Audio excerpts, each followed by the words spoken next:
बिस्मिल्लाहिर्रहमानिर्रहीम। शाहनवाज़ टोपी वाला हमारे अज़ीज़ दोस्त है मुंबई से। शाहनवाज़ भाई का सवाल ये है, मौलाना रोज़ी की बरकत के लिए वजीफ़ा बताइए। शाहनवाज़ भाई, अल्लाह के हुक्म उसके नबी के तरीक़े के मुताबिक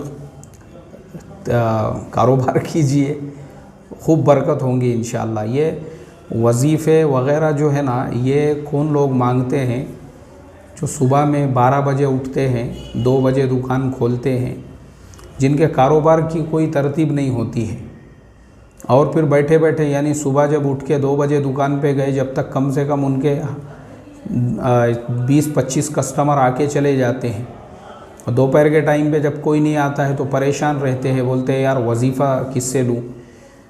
तो असल जो चीज़ है ना, हमारे कारोबार में अल्लाह का हुक्म उसके नबी का तरीक़ा होना चाहिए। ऐसे ही हज़रत अब्दुर्रहमान इब्न औफ़ के जो मैंने 4 प्रिंसिपल्स बताए थे, तो ये सब चीज़ें हमारे तिजारत में होंगी, कारोबार में होंगी, बिज़नेस में होंगी, खूब अल्लाह बरकत देंगे। और जो अल्लाह ने हुक्म दिया है 5 वक्त की नमाज़ों की पाबंदी पूरे एहतमाम से, चाहे कितना भी धंधा हो रहा हो, लेकिन अज़ान हो गई तो अब मस्जिद की तरफ रुख करके पहले नमाज, उसके बाद कारोबार। तो ये सब चीज़ों पे अगर आप अमल करोगे, इंशाअल्लाह कभी भी नुकसान नहीं होगा, बरकत ही बरकत रहेगी। अल्लाह अमल की तौफ़ीक़ अता फ़रमाए। अस्सलामु अलैकुम व रहमतुल्लाह।